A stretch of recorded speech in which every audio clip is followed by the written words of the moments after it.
যে সমস্ত মেয়েদের মধ্যে এই তিনটি আলামত আছে তাদের সংসার টিকবে না। 1 বছর 2 বছর বা 5 বছর পর হলেও তাদের সংসার ভাঙবে। আপনার স্বামীর সাথে আপনি সংসার করতে পারবেন না। কোরআন হাদিস থেকে দলিল নিয়েই এই কথা বলছি। এমনকি রাসূলুল্লাহ সাল্লাল্লাহু আলাইহি ওয়াসাল্লাম এই নারীদের কখনোই উম্মত বলে পরিচয় দেবে না এবং শাফায়াত করবে না। তাই অবশ্যই এই বিষয়ে জানতে হবে। প্রিয় দর্শক, আপনি যদি কোরআনকে বিশ্বাস করেন অবশ্যই আলহামদুলিল্লাহ কমেন্ট করবেন এবং ভিডিওটি সম্পূর্ণ দেখার অনুরোধ করলাম। কারণ এই তিনটি ভুল হলো হর হামেশাই মেয়েরা করে থাকে। আল্লাহ তাআলা বলেছেন পুরুষদেরকে শক্তি দিয়েছে বেশি, এরা মেয়েদের থেকে একটু বেশি আত্মমর্যাদাশীল হয়, মেয়েদের থেকে শক্তি সামর্থ্য একটু বেশি থাকে। সেই জায়গা থেকে যদি কোনো মেয়ে ভুল ক্রমেও এই তিনটি ভুলের মধ্যে পড়ে যায় তার সংসার কিন্তু টিকবে না। ডিভোর্স এখন একটি ফ্যাশনে পরিণত হয়েছে। যেই বৈঠকে বিয়ে সেই বৈঠকে ডিভোর্স দিতে তাদের অন্তরে বাঁধে না। অনেক নারীদের তো বিয়ে একটা ব্যবসা মাত্র।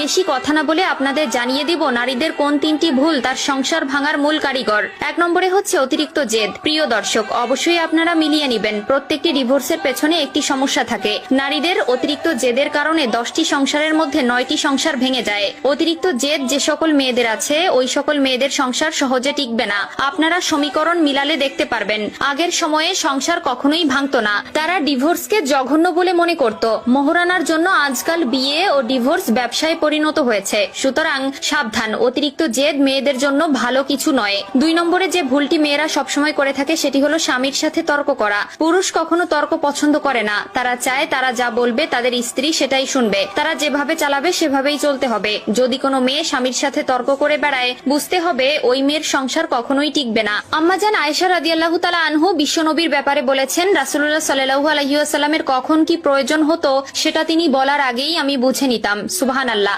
স্ত্রীদের হতে হবে নমনীয়, ভদ্র এবং লাজুক প্রকৃতির। কিন্তু এখনকার মেয়েরা স্বামীকে স্বামী বলে মূল্যায়ন তো করেই না, বরং নিজেকে সত্য প্রমাণিত করতে স্বামীর সঙ্গে তর্কে জড়িয়ে যায় এবং একসময় সেই তর্ক বিবাহ বিচ্ছেদ পর্যন্ত ঘটাতে পারে। 3 নম্বর বিষয়টি সামাজিক পর্যায়ের। আপনারা সকলেই জানেন 3 নম্বর কারণটি হলো বাবার বাড়ির কুপরামর্শ।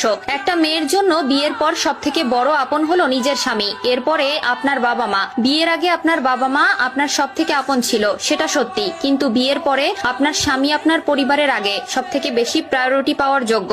এজন্য বাবা মায়ের কথা শুনে আপনি যদি আপনার সংসারে স্বামীর সাথে দুর্ব্যবহার করেন আপনার সংসার টিকবে না। হযরত আসিয়া রাদিয়াল্লাহু তাআলা আনহু ফিরাউনের ঘরে সংসার করেছেন, আজীবন তার সাথে থেকেছেন, তাকে ছেড়ে যায়নি। ফিরাউনের থেকে আপনার স্বামী তো খারাপ হয়ে যায়নি। সুতরাং আমাদের প্রত্যেক মা বোনদেরকে আসিয়া রাদিয়াল্লাহু তাআলা আনহুর মতো ধৈর্যশীল হওয়ার তৌফিক দিক। প্রিয় মা ও বোনেরা, অবশ্যই আপনাদের ভেতরে এই 3টি লক্ষণ থাকলে সেটা আজ থেকে ত্যাগ করার চেষ্টা করুন এবং পরিপূর্ণভাবে ত্যাগ করে ফেলুন। আমিন।